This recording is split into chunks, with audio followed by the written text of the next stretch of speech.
Mad Rabbit, India's finest audio wearable brand, starting at 999. என்னதான் திவ்யா இருக்கு என்கிட்ட, நீ எதுக்கு என்னை ஓகே பண்ண, எனக்கு புரியலடி அப்படின்னு. இப்போ என்னை வந்து அந்த பேரு தான் லைன் கிங், ஆனால் அந்த அந்த லைனுக்கு ஈக்குவலாக அந்த சிங்கம் எப்படி கெத்தா அப்படி இருக்குமோ அப்படி தான் என்னை ஒரு விஷயமும் பண்ணி பார்த்துட்டு இருக்காங்க. நான் வந்து எதுக்குமே வந்து எதிர்பார்த்தது கிடையாது. ஏங்கி இருக்கேன் நிறையா, அன்புக்கு, பாசத்துக்கு, ஃப்ரெண்ட்ஸுக்கு. எனக்கு ஃப்ரெண்ட்ஸ் சர்க்கிளே இருக்காதுங்க. என் வாழ்க்கையில் நான் சூசைட் அட்டம் பண்ணது கிடையாதுண்ணே. எதுக்காகவும் நான் சாவணும் முடிவு எடுத்ததே கிடையாது. ஆனால் இவர் என்னை வேணாம் அப்படின்னு சொல்லி சூசைட் அட்டம் பண்ணேன். என்னோட லவ் அக்செப்ட் பண்ணுற வரைக்குமே நான் அதை தானே சொன்னேன் விட்டேன். நீ என்னை எவ்வளோ அசிங்கப்படுத்தினாலும் எவ்வளோ அவமானப்பட்டாலும் தடிச்சு போட்டு நான் போயிடுவேன். எனக்கு நீ தான் வேணும். ஒரு பொண்ணு வந்து 12 மணிக்கு ஆரம்பிச்சு 5 மணி வரைக்கும் இவ்வளோ தூரம் அட்வைஸ் பண்ணுறான். யூட்ரஸ் ரிமூவ் பண்ணப்போ எனக்கு பாத்ரூம் முத கொண்டு வாஷ் பண்ணிட்டது இல்லை. இப்போ எதுக்கு நீ இப்படி இவ்வளோ பண்ணுற அப்படின்னு. நான் உன்னை லவ் பண்ணதுக்கு காரணம் நீ என்னை பார்த்துக்கணும்னு கிடையாது, நான் உன்னை பார்த்துக்கணும்னு சொல்லிட்டு தான். எல்லாமே தெரிஞ்சு என்னை அக்செப்ட் பண்ண பொண்ணு இப்படி என்னை சொல்லிட்டு போயிட்டாங்க. எனக்கு லவ்வே வேணாம்ப்பா. சிவன்கிட்ட நான் பேசுவேன், எனக்கு வேணாம்ப்பா, நான் உங்களை தேடியே வந்துடுன்னு நிறைய நாள் அழுதுருக்கேன். என்னை பொறுத்தவரை இவ வந்து தானாக வரல, எனக்கு சிவன் அப்பா கொடுத்தது தான்.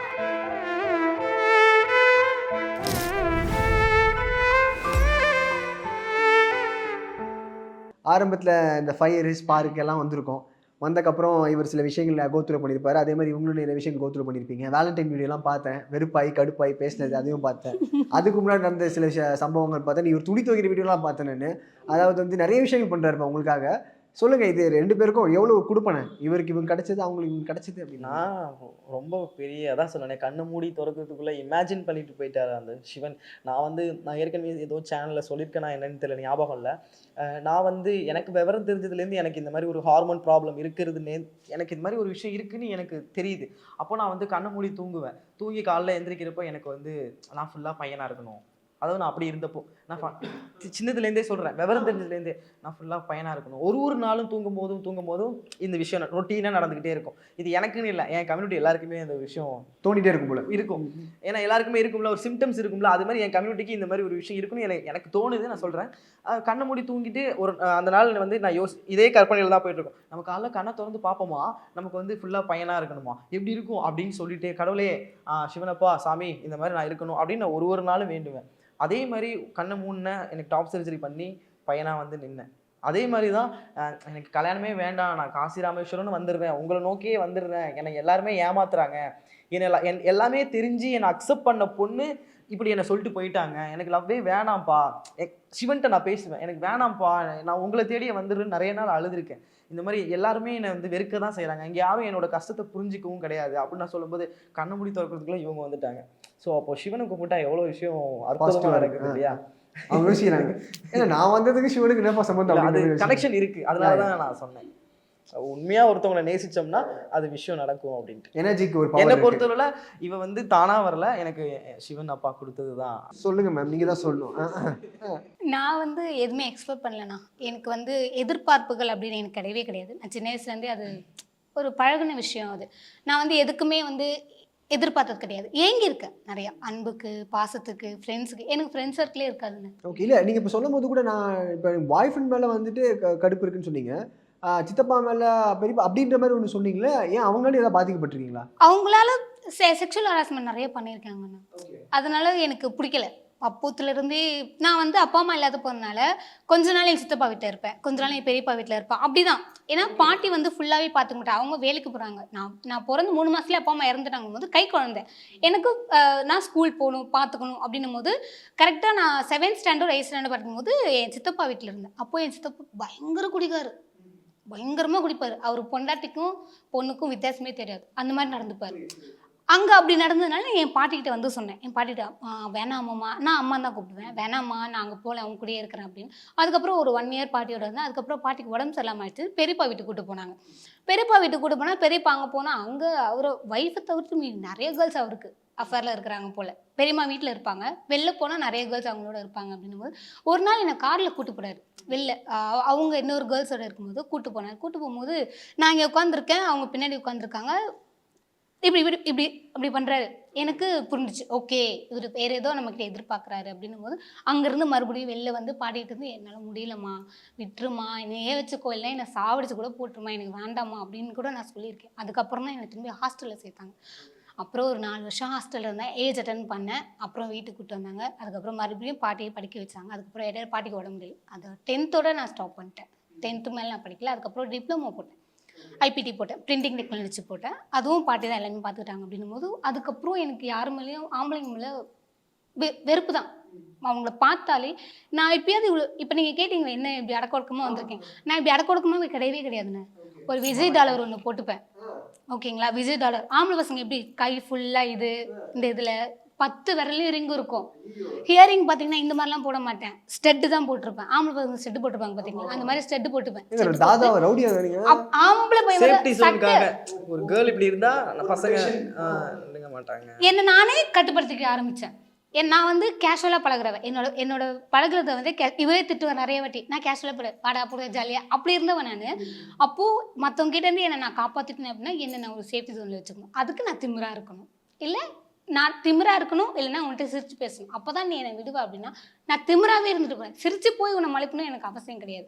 நான் திமிராகவே இருந்துக்கிறேன்னு ஷர்ட்டு தானே போடுவேன். நீங்கள் போட்டு இப்படி டீசெண்டாலும் நான் போடவே மாட்டேன். ஷர்ட்டு 3 பட்டன் நவுந்திருக்கும், இப்படி இருக்கும் ஷர்ட்டு. இப்படி தான் இருப்பேன்.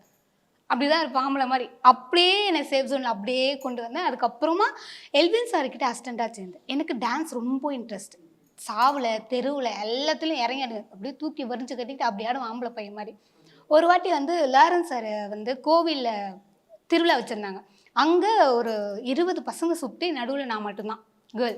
நான் ஆடிட்டு இருக்கேன். அப்போ லாரன்ஸ் சார் பார்த்துட்டார். பார்த்து அவங்க மாமா கிட்ட சொல்லி அவங்க மாமா அவங்க தம்பிக்கிட்ட சொல்லி அவர்கிட்ட அசிஸ்டண்ட்டாக ஜாயின் பண்ணி வச்சாங்க. அதுக்கப்புறம் ஒரு 4 இயர்ஸ் 5 இயர்ஸ் சூப்பராக போச்சு. அந்த மென் ஆட்டிடியூட் அப்படியே மாறிடுச்சு. எனக்குள்ளே நிறைய டிரான்ஸ்ஃபர்மேஷன் ஆக ஆரம்பிச்சது. அதுக்கப்புறம் கிளாஸ்க்கு வந்ததுக்கப்புறம் எனக்கு டான்ஸில் ஃபோக் மட்டும்தான் தெரியும். மற்ற ஸ்டைல்ஸ் இருக்குன்னு எனக்கு தெரியவே தெரியாது. கிளாஸில் வந்து ஜாயின் பண்ணதுக்கப்புறம் தான் வெஸ்டர்னு, ஃபோக்கு, ஜாஸு, சால்சா இப்படின்னு நிறைய இருக்குது அப்படின்றது எனக்கு தெரிய ஆரம்பிச்சு. எல்லாத்தையுமே கற்றுக்க ஆரம்பித்தேன். எனக்கு டான்ஸ் ஆர்வன்றதுனால எல்லா ஸ்டைலையும் கற்றுக்க ஆரம்பிச்சேன். கிளாஸுக்கு தவிர்த்து இது எல்லா ஸ்டைலும் எனக்கு இப்போ வரும். ஓ சூப்பர். அப்படி எல்லாத்தையுமே கற்றுக்க ஆரம்பிச்சிட்டேன். அதுக்கப்புறம் என்னோட டான்ஸை பார்த்து லாரன்ஸ் சாரே வந்து நீ வந்து சூப்பராக ஆடுற.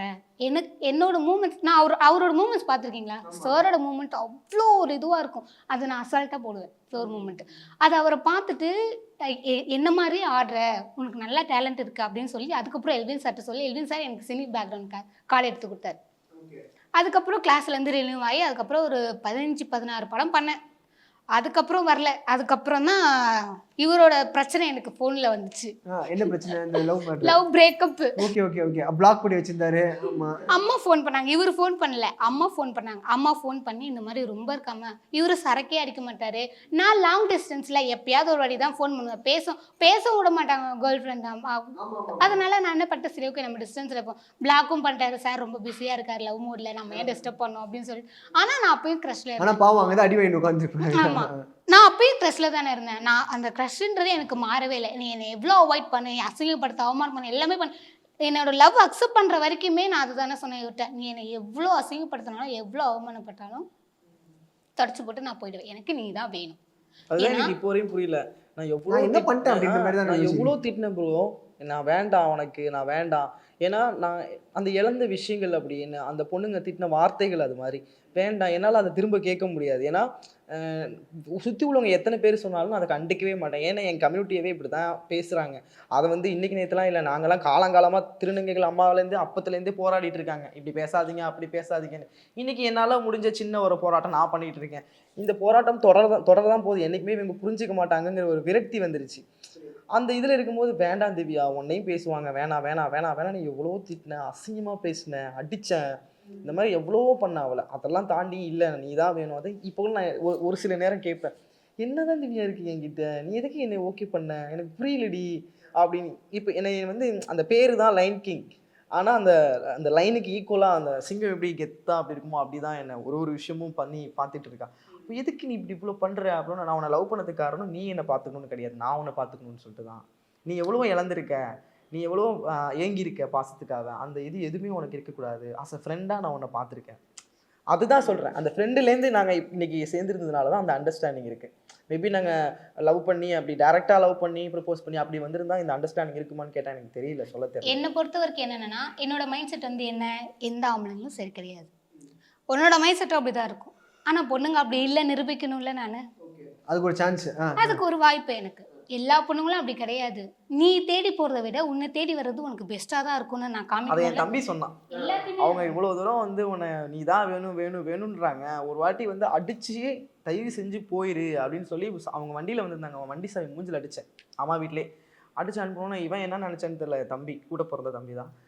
ஏன் அவங்கள இப்படி பண்ணுற, அடிக்கிற, உன்னை தேடி தேடி தானே வர்றாங்க, உன்னை சுற்றி சுற்றி தானே வர்றாங்க, எனக்கு பிடிக்கலடா, அவன் இன்னும் சும்மா விட்டுரு, சும்மா தேவையில்லாத பேசாத, ஏற்கனவே நான் 2 இழந்தது பத்தாதா, உன்ன நீ அதையே சொல்லாத, ஒரு விஷயம் போயிடுச்சுன்னா அது விட்டுரு, எப்பயுமே நீ தேடி போகிற பொண்ணை விட உன்னை தேடி வர்ற பொண்ணுங்களை அக்செப்ட் பண்ணு அப்படின்னா இன்னைக்கு நான் அக்செப்ட் பண்ணிப்பேன், நாளைக்கு அவன் என்னை விட்டு போயிட்டு நான் உட்காந்துருப்பேன், நீ என்ன பண்ணுவேன், நீ அப்பயும் இது மாதிரி தான் ஏதாவது ஆதல் சொல்லுவேன், இது என்னோட லைஃப், நீ தலையிடாதரா அப்படின்னு சொல்லுவேன். அவன் என்ன சொன்னான் எனக்கு தெரியாது. அவன் கேஷுவலாக போகிறப்புக்குள்ளே சொல்லிட்டு போனான் எனக்கு தெரியாது. அவன் என்னோட வண்டி சாவியை அவன் அடிச்சு தூக்கி எட்டு வந்துச்சு, எனக்கு தெரியாது, எனக்கு அண்ணியை வந்து அவங்க தான் வரணுன்ட்டு அவன் பாட்டுக்கு போயிட்டான். இப்போ நான் இன்னைக்கு எவ்வளோ பாசமாக இருக்குன்னா அன்பாக இருக்கணும், அதை விட ட்ரிபிள் மடங்கு இவங்க 2 பேரும் அன்பு. என் தம்பியும் இவங்களும் டிக்கு ஃப்ரெண்ட்ஸு, அம்மா புள்ள அப்படி இருக்காங்க. இப்போ கூட வரேன்னு சொன்னான், நான் தான் இல்லைடா நீ இரு, அவங்க எடிட்டிங் கொஞ்சம் வேலை இருக்கிறதுனால நீ இருன்னு சொல்லிட்டு வந்திருக்கேன். என் வாழ்க்கையில் நான் சூசைட் அட்டம் பண்ணது கிடையாதுண்ணே. எதுக்காகவும் நான் சாவணும் முடிவு எடுத்ததே கிடையாது. என்னோட மைண்ட் செட் என்னென்னா, எவன் ஒருத்தன் ஒரு விஷயத்துக்காக சாவணும்னு நினைக்கிறாளோ என்னை பொறுத்த வரைக்கும் குழை. அதுதான் என்னோட மைண்ட் செட். ஆனால் இவர் என்னை வேணாம் அப்படின்னு சொல்லி சூசைட் அட்டம் பண்ணேன். 7 தையல் கூட கோடு போட்டு ட்ராக் வண்டி விட்டுருக்க. பொண்ணுங்கன்னா அப்படி கிடையாது, நீ நினைக்கிற மாதிரி இல்லை அந்த விஷயத்தை ப்ரூஃப் பண்ணணும் அப்படிங்கிறதுக்காக அவங்க அந்த விஷயங்கள். பொண்ணுங்கன்றதை விட நான் அப்படி கிடையாது. நான் உங்ககிட்ட எதுவுமே எதிர்பார்க்கல. நான் உங்ககிட்ட எதிர்பார்க்குற ஒரே விஷயம் என்னன்னா, நீயும் அன்புக்கு ஏங்கியிருக்க, நானும் அன்புக்கு ஏங்கியிருக்கேன். அந்த அன்பை நான் உனக்கு தரணும். ஏன்னா நான் அந்த வழிகளை தாண்டி வந்திருக்கேன். உனக்கு அப்பா இல்லை, அம்மா தங்கச்சி தம்பி தான் இருக்காங்க. அம்மாவை பார்க்கணும், ஆத்தாவை பார்க்கணும், தங்கச்சி கல்யாணம் பண்ணி கொடுக்கணும். ஒருத்தனா இருந்து என்ன சமாளிப்ப? ஒருத்தர் விட்டு போயிட்டா அப்படின்றதுக்காலே உன்னால தாங்க முடியல. உன் ஃபேமிலியை யோசிச்சு நீ என்ன பண்ணுவ? அடுத்து சரக்கே அடிக்காத நீ ஒரு பொண்ணு விட்டுட்டு போயிட்டா அப்படின்னு ஒரு லோன்லினஸ். அந்த வார்த்தை அதை நான் வந்து உனக்கு வந்து நான் அதை திருப்பி கொடுக்கணும். அந்த வார்த்தை மட்டுமே வாழ்க்கை கிடையாது. உன்னை சுற்றி நிறைய பேர் இருக்காங்க, உனக்காக நிறைய பேர் இருக்காங்க, உன்னை ரசிக்கிறவங்க இருக்காங்க, உன்னை கேர் பண்ணுறதுக்கு நிறைய பேர் இருக்காங்க. அந்த நிறைய பேர் நானும் ஒருத்தியாக இருக்கணும்னு ஆசைப்பட்றேன். நீ என்னை பொண்டாட்டியை ஏற்றுக்க வேணாம், லவராக ஏற்றுக்க வேணாம், ஃப்ரெண்டாக பார்க்குறியா பாரு, நான் உன்னை ப்ரெஷ்ஷாக பார்க்கணும் பார்க்குறேன். என்கிட்ட இருக்க அன்பு உங்ககிட்ட கொடுக்கணும். நீ அன்பால் மட்டும்தான் வாழணுமே தவிர்த்து கஷ்டத்தால் வாழக்கூடாது. என்னை பொறுத்த வரைக்கும் உனக்கு அன்பு தேவை. அதுதான் உன்னை காப்பாற்றும், அதுதான் உன்னை வாழ வைக்கும். நீ வந்து என் பொண்டாட்டி இருக்கா, என் குழந்தைங்க இருக்காங்க அப்படின்னு நீ சொல்லி வாழ எந்த அவசியமும் கிடையாது. உலகத்தில் நிறைய பேர் அப்படி தான் வாழ்கிறானுங்க. பொண்டாட்டி குழந்தை குட்டின்னு வாழ்கிறாங்க. இன்னைக்கு வாழ்கிறவன் நாளைக்கு செத்துருவான். நம்மளே இன்னைக்கு நைட்டு கண்ணை முன்னோன்னா பகல் எழுப்போமா தெரியாது. அந்த மாதிரி இருக்க ஒரு வாழ்க்கையில் நீ ஏன் கஷ்டத்தை மட்டுமே அனுபவிக்கணும்னு நினைக்கிறேன்? நான் அதுக்கு விரும்பலை. ஏன்னா நானும் ஏங்கியிருக்கேன், நீயும் ஏங்கியிருக்க. எனக்கு 2 பேருமே இல்லை. அந்த ஏக்கம் என்னன்றது எனக்கு தெரியும். அதை வந்து நான் உன்கிட்ட போய் எதிர்பார்க்குறேன். அப்போ நீ என்ன பண்ணுன்னா, நீ அன்பால் மட்டும்தான் வாழணுமே. நான் இருக்கேன். நீ என்னை ஃப்ரெண்டாக ஏற்றுக்கிட்டாலும் ஓகே, இல்லை லவ்வராக ஏற்றுக்கிட்டாலும் ஓகே. நீ வேண்டா என் லைஃப்பில் நீ வேணவே வேணானாலும் எனக்கு பிரச்சனை கிடையாது. ஆனால் என் அன்பு எப்போவுமே உனக்கு கிடைக்கிறது. நீ அன்பால் மட்டும்தான் இருக்கணும். எதுக்காகவும் நீ நோய் சாகக்கூடாதுன்னு அப்படி ஒரு முடிவு எடுத்து இன்ன வரைக்கும் நான் அப்படி தான் கூட இருக்கேன். இதுக்கப்புறமும் அப்படி தான் இருப்பேன். இது மாதிரி மூச்சு பிடிச்சி பேசிக்கலாங்க. நிறைய பேசுவேங்க. 11 மணிக்கு போனை வச்சாங்கன்னா அவங்க ஷோவில் இருப்பாங்க. இந்த ஊர்நாடு சைடு ஆடல் பாடல் இருக்குல்ல, இங்கேருந்து ஷோஸ் இல்லைன்னா அங்கே போவாங்க. அவங்க அங்கே வந்து ஷோ வந்து 12 மணிக்கு முடியும். 12 மணிக்கு எனக்கு ஃபோன் பண்ணாங்கன்னா 4:45 வரைக்கும் அட்வைஸ் பண்ணியே சாவடிப்பாங்க. நான் வந்து ஃபோனை ஒரு கட்டத்துக்கு மேலே வச்சுட்டு நான் பாட்டு தூங்கிடுவேன்.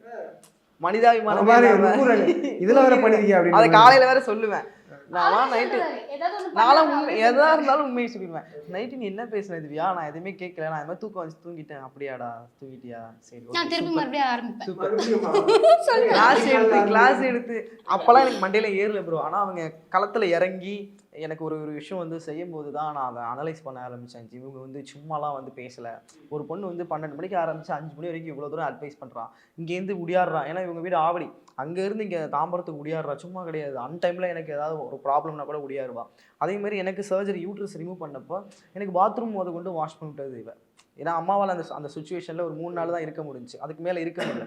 இப்படிலாம் ஒரு விஷயம் பண்ணும்போது நம்ம எவ்வளோ, அதே மாதிரி எங்கள் அம்மாவுக்கு பிடிக்குது, என் தம்பிக்கு பிடிக்குது, ராகவியம்மாவுக்கு பிடிக்குது, என்னை சுற்றி உள்ள எல்லாருக்குமே பிடிக்குது. அப்புறம் நான் இன்னொரு விஷயம் வச்சேன், இவளை நம்ம ஒத்துக்கிட்டோம்னா கூட இவங்க வீட்டில் இருக்கிறது பாட்டி தான், அப்புறம் சித்தப்பா பசங்க, தங்கச்சி, பெரியப்பா, எல்லாமே பெரியப்பாவா பொண்ணு ஒருத்தி இருக்கா தங்கச்சி. ஸோ இவங்களாம் நம்மளை என்ன பார்வை பார்ப்பாங்கன்னு சொல்லிட்டு அவங்க சைடு அப்படியே லைட்டாக பார்ப்போன்னு போய் பார்த்தா அவங்க என்னன்னா அவங்க என்கிட்ட சொல்கிறாங்க, ஏற்கனவே ஒரு பையனை லவ் பிரேக்கப் ஆனது அவங்களுக்கு தெரியாதாட்டு இருக்கு. அந்த பையன் வேணாம், எனக்கு உடனே பிடிச்சிருக்கு, பேசாமல் நீ கல்யாணம் பண்ணிக்கோ அப்படின்ட்டு அவங்க என்கிட்ட சொல்கிறாங்க. என்னடா இது ஒன்றும் புரியலையே அப்படின்னு சொல்லிட்டு எல்லாம் ஒரே மாதிரி ஒரே மாதிரி பண்றாங்களேன்னு சொல்லிட்டு அவங்களுக்கு நம்மளை பத்தி தெரியல, அதனாலதான் அவங்க அப்படி சொல்றாங்கன்னு சொல்லி நானும் இன்டர்வியூலாம் கொடுத்து முடிச்சிட்டேன். ஃபர்ஸ்ட் சோலோவா இன்டர்வியூ எல்லாம் முடிச்சுட்டு அவங்க திவ்யாவில் சொல்றேன், திவ்யா அவங்க பாட்டி இன்டர்வியூ பார்த்தாங்களா, நீ லவ் நீ அப்படி சுற்றி அவங்க பாட்டியை முதல்ல கேளு அப்படின்னா அவங்க அதெல்லாம் பார்த்துருப்பாங்க, நீ முதல்ல அக்செப்ட் பண்ணுறியான்னு சொல்லி இவன் என்கிட்ட சண்டை போட்டு இருந்தா. நீ முதல்ல ஃபோன் பண்ணி கேளு அவங்களோட மனநிலைமை எப்படின்னு கேளு. ஏன்னா உன்னை ஒரு பாட்டி இவ்வளோ தூரம் ஒன்று வளர்த்து கொண்டு இருக்காங்க, அவங்களோட மனநிலைமை எனக்கு கண்டிப்பாக நீ எனக்கு வேணும்னா உன் ஃபேமிலி எனக்கு வேணும், எனக்கு நீ மட்டும் வேணாம் உன் ஃபேமிலி எனக்கு வேணும் அப்படின்னு நான் சொல்லும்போது இவங்க ஃபோன் பண்ணி கேட்டோன்னே பார்த்தேன் தம்பி, அதனால என்ன இருக்குது, அதெல்லாம் ஒன்றும் இல்லை, என் கண்ணுக்கு நீ பையன், என் பேத்தி நீ நல்லா பார்த்துக்கிற, ஒரு ஃப்ரெண்டாகவே நீ நல்லா பார்த்துக்கும் போது அப்போ நாளைக்கு உனக்கு மனைவியை வந்துட்டா இன்னும் நீ எப்படிலாம் பார்த்துக்குவ, எனக்கு உன் மேல் நம்பிக்கை இருக்குது அப்படின்னு ஒரே வார்த்தையாக போட்டாங்க. ஸோ எல்லாருமே ப்ளஸ்ஸாக போயிட்டு இருக்கு. இங்கே நம்ம மட்டும் வந்து இப்படியே ரொம்ப நாளாக வந்து நீடிச்சிட்டு இருந்தோம்னா நல்லா இருக்காது அப்படின்னு சொல்லிட்டு சரி ஓகே அப்படின்னு சொல்லிட்டு விட்டுட்டேன். ஓகேன்னு சொல்லிட்டு அப்படி கண்டுக்கல. அதுதான் அதை சொன்னல அந்த 3 வருஷம் அதனால எனக்கு தெரியல டேட் எப்போ சொன்னேன், டேட் லவ் ப்ரப்போஸ் பண்ணது எதுவுமே தெரியாது. அதான் சொன்னேன் 3 வருஷம் ஆகுது. ஆனால் அந்த 1 வருஷமா எனக்கு அப்போ கூட நம்பிக்கை இல்லை.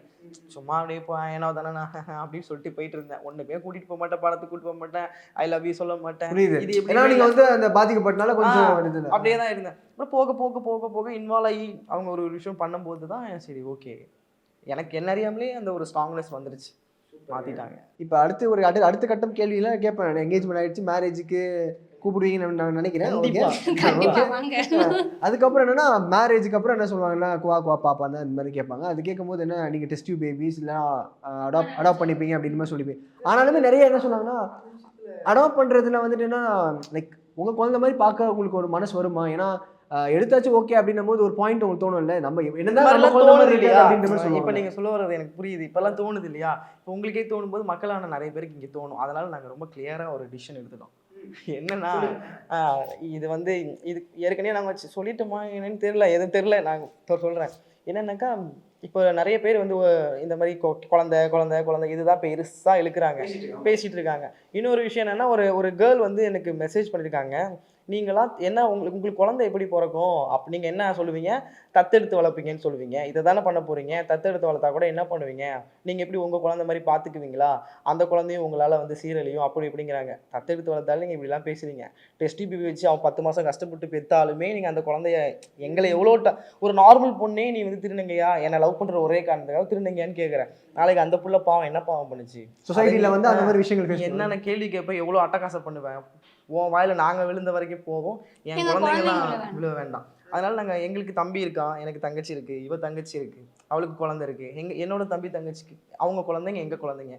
அதை தாண்டி இன்னொரு பெரிய ஆம்பிஷன் என்னென்னா எனக்கு ட்ரஸ்ட் வைக்கணும்னு சொல்லிட்டு நிறைய பேர் பார்க்கணும், நிறைய பேரோட அந்த அன்புக்குள்ளேயே நம்ம இருக்கணும் அப்படின்ற ஒரு விஷயம் எனக்கு ரொம்ப ஆசை. ஸோ நம்ம ஏன் டெஸ்ட் பேபி வச்சு அதுக்கு செலவு பண்ணி அதை நம்ம பார்த்து அந்த சமுதாயம் வந்து நம்ம அந்த குழந்தைய தீட்டுறதுக்கு நம்ம நிறையா குழந்தைங்களை தத்தெடுத்து அவங்களுக்கு அம்மா அப்பாவை எடுத்துகிட்டு போயிடுவோம்.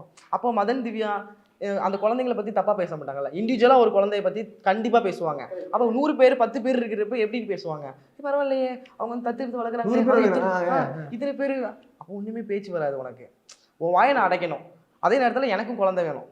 அதுக்கு என்ன விஷயம், ஆல்ரெடி எனக்கு ட்ரஸ்ட் வைக்கணும்னு ஆம்பிஷன் இருக்குது. நான் என்ன முதியோர்களுக்காக வைக்கணும்னு நினச்சேன். இப்போது இந்த விஷயம் இருக்கும்போது ஏன்னா என்னதான் இருந்தாலும் இவனும் ஒரு பெண், அந்த குழந்தைன்ற ஒரு விஷயத்தை ஃபீல் பண்ணணும். அதை எனக்கு தோணுது ஆஸ் ஹஸ்பண்டாக அந்த பெண்மையை அடையணும் அப்படின்னு சொன்னாக்கா அந்த குழந்தை பிறந்தாதான், அதை பிறந்தாதான் அடையணும்னு கிடையாது. ஒரு குழந்தைய கொடுத்தாலே அவள் அந்த குழந்தைய பார்த்துக்கும் போது பெண்மையை அடைஞ்சதுக்கான சமம் தான் என்ன பொறுத்தவரை ப்ராக்டிக்கலாக யோசிக்கும் போது. ஸோ நம்ம ஒரு 10 பேரை முதியோர்களுக்கும் வைப்போம், ஒரு 10 குழந்தைங்களுக்கு நம்ம என்னென்ன பண்ணணுமோ பண்ணுவோம். இதுதான் விஷயம், எங்களோட ஃபியூச்சர் பிளானே இதுதான். சூப்பர். ஏன்னா அதுக்கப்புறம் இந்த ஃபினான்ஷியலாக ஒரு மேட்ரு ஒன்று இருக்கும் பார்த்தீங்களா, என்னதான் கொடுக்குற வேலையை எதாவது பண்ணிட்டு இருந்தாலும் யூடியூப்பில் வருமானம் வந்தாலுமே நம்மளுக்கு ஒரு பிடிச்ச சில விஷயங்கள்லாம் இருக்கும், அத்தியாவசிய தேவைகள்லாம் இருக்கும். அது வந்து நீங்கள் வாங்க முடியாத அளவுக்கு கூட உங்களுக்கு ஃபினான்ஷியல் ஸ்ட்ரகிள்ஸ் பார்த்துருக்கீங்களா, ஃபேஸ் பண்ணியிருக்கீங்களா? இருக்கு ப்ரோ, இப்போ கூட என்கிட்ட காசு இல்லை ப்ரோ. ஆமாம், இப்போ கூட என்கிட்ட என்னோட கூகுள் பேல பேர் 59 ரூபா தான் இருக்குது. ஆனால் பார்க்குறவங்க என்ன நினைப்பாங்க, இவன் நல்லா இருக்கான், அவனுக்கு என்ன செயின் போட்டிருக்கான், அப்படி இருக்கான் இப்படி இருக்கான். அதெல்லாம் யூடியூப்ல வருமானம் வருதே ப்ரோ. அதான் வருதுன்னா ரொம்பலாம் வரல, 8000 6000 அவ்வளோதான் வருது. என்னோட பார்த்தாலே தெரியுமே. அது இப்போ தான் கொஞ்சம் மானிட்டைஸ் ஆகி எல்லாமே ப்ரொசீஜர் எல்லாமே இப்போ தான் ஸ்டார்ட் ஆகிருக்கு. அப்படிங்கும்போது அதை வச்சு என்னோட வீட்டு வாடகை 7000, அதை நான் கொடுப்பேன்னா மற்றதை நான் பார்ப்பேனா? கமிட்மெண்ட்ஸ் என் தம்பி தங்கச்சி வேறு இருக்காங்க, அவங்கள நான் பார்க்கணும், அம்மாவை பார்க்கணும், அம்மாவுக்கு உடம்பு சரியாமல் இருக்காங்க, பாட்டிக்கு உடம்பு சரி, நான் எல்லா விஷயத்தையும் பார்க்கணும். நான் ஒரு ஆளாக இருந்து இதுக்கு எல்லாம் என்னை நம்பி வந்த இவளையும் நான் பார்த்துக்கணும், எந்த குறையும் இல்லாமல் பார்த்துக்கணும். எனக்கு மருந்து இன்ஜெக்ஷன் மருந்து மாத்திரைக்கே மாதம் 1000 ரூபா செலவாகுது. இது மந்த்லி நீங்கள் ரெகுலராக மந்த்லி இன்ஜெக்ஷன் எடுத்துக்கணும். 54 வயசு வரைக்கும் நான் இன்ஜெக்ஷன் எடுத்துக்கணும். என்ன மாதிரி இன்ஜெக்ஷன்? Hormone injection. ஓகே. ஆமா, இது எடுத்து தான் அவனுக்கு கண்டினியூவா மந்த்லி ஒன்னா இல்லை டெய்லி? மந்த்லி ஒன்று எடுத்துக்கணும். அப்போ ஹெல்த் இஷ்யூஸாக ஏதாவதுனாக்கா மாத்திரை எழுதி கொடுப்பாங்க, அதை நான் மாத்திரை எடுத்துக்கணும். ஸோ இந்த மாதிரி நிறைய விஷயங்களை நான் ஃபாலோ பண்ணணும். அப்போ இதுக்கெல்லாம் நான் சத்தியமாக சொல்கிறேன், நிறைய நாள் அழுதுருக்கோம், நிறைய நாள் என் கூட இருக்கிற பாத்துக்கு எவ்வளோ சேர்ந்து என் கூட கஷ்டப்படுறா. உண்மையை சொல்லணுனாக்க அப்படியே மூவ் ஆன், ஏதாவது போவோம், பண்ணுவோம், அதை பண்ணுவோம், இதை பண்ணுவோம் அப்படின்னு சொல்லிட்டு இப்படியே தான் ஓடிட்டு இருக்கு. நாங்கள் வந்து கையில் காசு இல்லை அப்படின்னு சோர்ந்து போனதும் கிடையாது. அதுக்காக ஏதாவது ஒரு ரொம்ப மஸ்டான விஷயம் என்னன்னா, எங்களுக்கு வீடு ரொம்ப மஸ்ட்டாக இருக்குது. ஏன்னா டிரான்ஸ்பரன்ட்னு சொல்லிட்டே நிறைய பேர் வீடு தர மாட்டாங்க. அதனாலே வந்து இவளை வேற ஒரு மாதிரி பேசுகிறாங்க, அது என்னால் அக்செப்ட் பண்ணிக்கவே முடியல. சரி, நம்ம என்னதான் வந்து ட்ரஸ்ட் வைக்கணும் அப்படின்னு நினச்சாலுமே அதுக்கெல்லாம் நம்ம நிறைய சம்பாதிக்கணும். இப்போ யாருமே பார்த்துட்டு மதனுக்கு ட்ரஸ்ட் வைக்கணும்னு ஆசை, அவருக்கு ஹெல்ப் பண்ணுவோம் அப்படின்னு இங்கே யாரும் ஃபஸ்ட்டு வரமாட்டாங்க. பேசுறதுக்கு திட்டுறதுக்கு தான் வருவாங்க. அவன் பாவம் என்னமோ பண்ணணும்னு நினைக்கிறானே, அவனுக்கு ஒரு சும்மா மேனேஜ்மெண்ட் ஆனாலும் நம்ம ட்ரஸ்ட்டு வச்சு கொடுப்போம், மேனேஜ்மெண்ட் மாதிரி பண்ணட்டுமே அப்படின்னு கூட நானும் சோலோ இன்டர்வியூலே கொடுத்து பார்த்தேன். யாராவது உதவி பண்ணுவாங்க, நம்மளோட ஆசை அப்படியே அந்த இதுலேயே போயிட்டோம் அப்படின்னு சொல்லி கூட நான் சொல்லி பார்த்தேன். யாருமே ஹெல்ப் பண்ணுற மாதிரி இல்லை. என்ன எனக்கு பண்ணணும்னு ஆசை, ஆனால் அதுக்கான வருமானம் சினி ஃபீல்டில் என்னை ஒதுக்கிட்டாங்க. நான் மாறிட்டேங்கிறதுனாலே ஒதுக்கிட்டாங்க.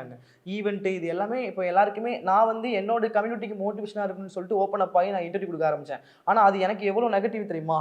நீங்கள் தான் இன்டர்வியூ வந்தீங்க அப்படின்னு சொல்லிட்டு இதை ஒரு விஷயத்த பிடிச்சிக்கிட்டாங்க. வேலை தர மாட்டுறாங்க, ஷோஸ் தர மாட்டுறாங்க.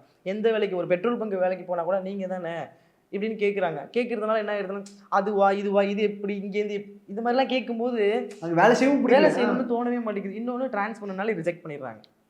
ஸோ இந்த மாதிரி இருக்கும்போது ஃபினான்ஷியலாக ரொம்ப கஷ்டப்பட்டுட்டு தான் இருக்கும். மெயினாக வீட்டுக்கு கஷ்டப்படுறோம் ப்ரோ.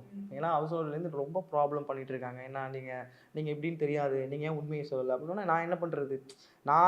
நாங்கள் நார்மலாக தான் வீடு கேட்டோம், பார்த்து தான் வச்சோம். நீங்கள் வந்து நீங்கள் அதை பார்க்குறீங்க, நாங்கள் கரெக்டாக இருக்கமாங்கிறத மட்டும் பாருங்கள், மாதம் வாடகை கொடுக்குறோம் அதை மட்டும் பாருங்கள் அப்படின்னு சொல்லி அப்புறம் கொஞ்ச நாள் போக போக என்ன குழந்தை பெற்றுக்கல நீங்கள் 2 பேரும் அப்படின்னு சொல்லி அதை கேட்குறாங்க. அங்கே ஆரம்பிச்சது தான் இங்கே ஆரம்பிச்சிருச்சு. அப்போது யூடியூப் ஃபேமஸ், ஓகே நீங்கள் இப்படி நீங்கள் இதனால தான் அப்படின்னு சொல்லிட்டு. ஸோ இந்த மாதிரிலாம் பிரச்சனையை ஃபேஸ் பண்ணி இங்கே ரொம்ப இரிட்டேட் ஆகுது. எங்கிட்டாவது போயிடலாமா அப்படின்ற கூட தோணுது. வாதிவியா பேசாமல் நான் வந்து காசிக்கு போயிடுறேன், நீ எனக்கு அசிஸ்டண்ட்டாக வந்துரு அப்படிலாம் பேசுவோம். நாங்கள் மோஸ்ட்லி 2 பேர் நைட்டு தானே பேசுவோம், பகலில் பேசிக்கவே மாட்டோம். நைட்டு அந்த தூங்குற நேரத்தில் தான் உட்காந்து கஷ்டமோ நஷ்டமோ அப்பதான் பேசணும் அப்படின்னு சொல்லுவாரு. அப்பா இதெல்லாம் வேண்டாம், நம்ம வீடே வேண்டாம், யாரும் வேண்டாம், நான் காசி ராமேஸ்வரம் போயிடலாம், நீ எனக்கு அசிஸ்டண்டா வந்து விட்டுட்டு போகணும்னா போயிடலாம் ப்ரோ. எங்க 2 பேரு தான். என்ன செலவாக போகுதுன்னு நினைக்கிறீங்க? போடுறதுக்கு 4 ட்ரெஸ், ஆல்ரெடி இருக்கிற ட்ரெஸ் போதும். என்ன வச்சிருக்கிறோம், 3 வேளை சாப்பாடா, அங்கிட்டு நம்ம காசி ராமேஸ்வரம் கோயில்னா அங்கே உண்டை கட்டி கூட கொடுப்பாங்க, திருட்டு நாங்கள் வாழ்ந்துட்டு போயிடுவோம். ஆனால் கண்ணை மூணுனாக்கா என் ஃபேமிலி வந்து கண்ணை மறைக்கிது. ஐயோ தங்கச்சி கல்யாணம் இருக்கே, அவள் ஏங்கிடக்கூடாது, ஏன்னா அப்பா வேற இல்லை. அவள் எங்கள் சித்தி பசங்க கல்யாணம்லாம் பார்த்து எல்லா பொண்ணுங்களுமே ஏங்குவாங்க, நம்ம கல்யாணம் இப்படி தான் இருக்கணும் அப்படின்னு சொல்லிட்டு. இவளுக்கும் அந்த ஏக்கம் இருக்கும். ஸோ இதை ஏதாவது இப்போ நம்ம வந்து கரெக்டாக ஸ்டடி பண்ணிடணும். தம்பி தங்கச்சி வந்து ஓரளவு ஸ்டடி பண்ணிடணும். அதேமாதிரி நம்மளை நம்பி ஒரு பொண்ணு வந்திருக்கா, நம்ம தான் காசி ராமேஸ்வரம், நம்ம காசு கஷ்டங்கிறதுனால அங்கே போகணும்னு நினைக்கிறோம். ஆனால் இவளுக்குன்னு ஒரு ஏக்கம் இருக்கும். எதையாவது ஒன்று பண்ணி முன்னேறி ஏதோ ஒன்று பண்ணி சின்னதானாவது ஒரு கோல்டில் தாலினாவது கட்டிட மாட்டோமா அப்படின்னு ஒரு ஆசை இருக்குது. இந்த மாதிரி கமிட்மெண்ட்ஸ்னாலே இப்படியே ஓடிட்டு இருக்கேன் ப்ரோ. சொசைட்டில வந்து பயங்கரமான ப்ரெஷர் கொடுக்குறாங்க போல உங்களுக்கு.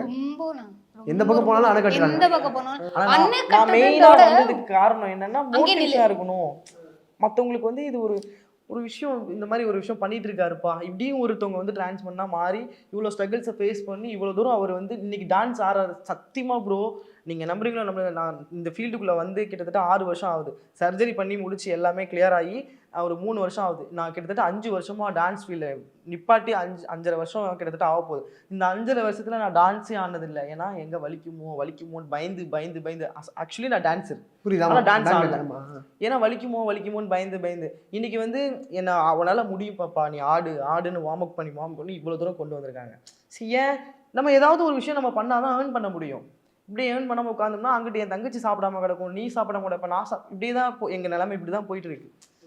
அப்படியே நம்ம நடக்கிற ஒரு மாற்றங்கள் நம்ம மாறினாலுமே மத்தவங்க அதை மாற அக்செப்ட் பண்ணிக்க மாட்டேன். நான் அவ்வளோ கஷ்டப்பட்டு அவ்வளோ ஸ்ட்ரகிள்ஸை ஃபேஸ் பண்ணி நான் டான்ஸ் ஆடுறேன். நீ அந்த டான்ஸ்ல ஏதாவது வந்து குறை சொல்லு. என்ன ப்ரோ இந்த ஸ்டெப் இப்படி போட்டீங்க, என்ன ப்ரோ காஸ்டியூம் இப்படி அப்படி ஏதாவது சொல்லு. அதை விட்டு நீ வந்து என்னோட கம்யூனிட்டியை பத்தி பேசு, இது குழந்தை இருக்கா, இதுக்கு இதெல்லாம் பேசுற. அதுக்காக நாங்கள் வீடியோ போடவே இல்லை.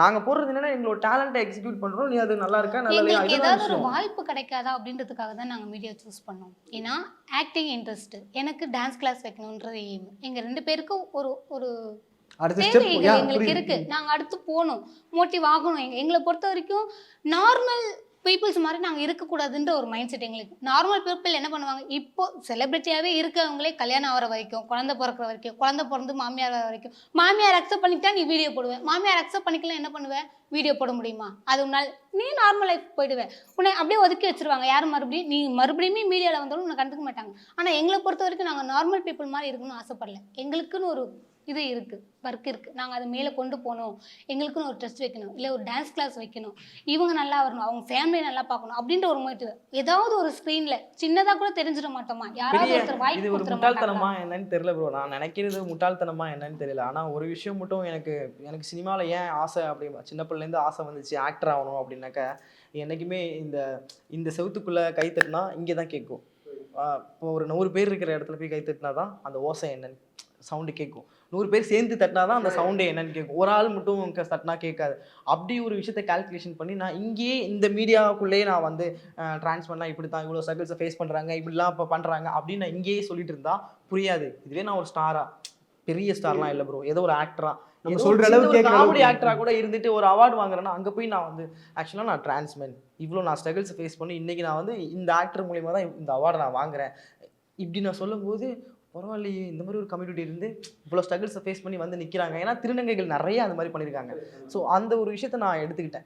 நிறைய போலீஸ் முதல்ல நம்ம தான் இருக்கணும்னு நினைக்கிறீங்க அந்த விஷயத்துல நான் முதல்லன்னு இல்லை, டிரான்ஸ்மென்ட்ல யாராவது ஒரு ஆள் இருக்கணும். அதுக்கு என்னோட முயற்சியான விஷயத்த நான் போராடிக்கிட்டு இருக்கேன். இதுதான் ப்ரோ ஆக்டர் ஆகணும்னு அது கூட நான் என்னோட கம்யூனிட்டியை பேஸ் பண்ணி தான் நான் போயிட்டு இருக்கேன் அந்த பாதையில். சுயநலமா போகல. எனக்கு நான் வந்து சீன் போடணும், எனக்கு பணம் சம்பாதிக்கணும் அப்படிலாம் இல்லை. இதுலேயுமே ஒரு உள்ளுக்குள்ள ரெப்ரசென்ட் பண்ணணும் கமெடியை வச்சுக்கிட்டு போயிட்டு இருக்கேன் நான். சிறப்பு. அதாவது நம்ம எப்படியோ ஆரம்பிச்சு இப்படிலாம் முடிஞ்சு சென்டிமெண்ட் இந்த கிளைமேக்ஸ் வர மாதிரி வந்து முடியுது. நிறைய விஷயங்கள் நம்ம வந்து நீங்கள் ஷேர் பண்ணீங்க. சொசைட்டி எப்படி உங்களை பார்க்குது, உங்களுக்கு என்ன மாதிரி விஷயங்களாக நீங்கள் வந்து மக்களுக்கு சொல்லணும்னு நினைக்கிறது எல்லாமே நீங்கள் சொன்னீங்க. ஏகப்பட்ட ஒரு ரோலர் கோஸ்டர் ரைட் சொல்லும் போது கேட்குறதே இப்படி இருக்குன்னா நீங்கள் அதை ஃபீல் பண்ணும்போது எப்படி இருக்குன்னு தெரியுது. அடுத்த நல்ல நிகழ்வுகள் நடக்க போகுது வாழ்க்கையில், அதை பற்றி நினைங்க, பாசிட்டிவாக இருக்கும்.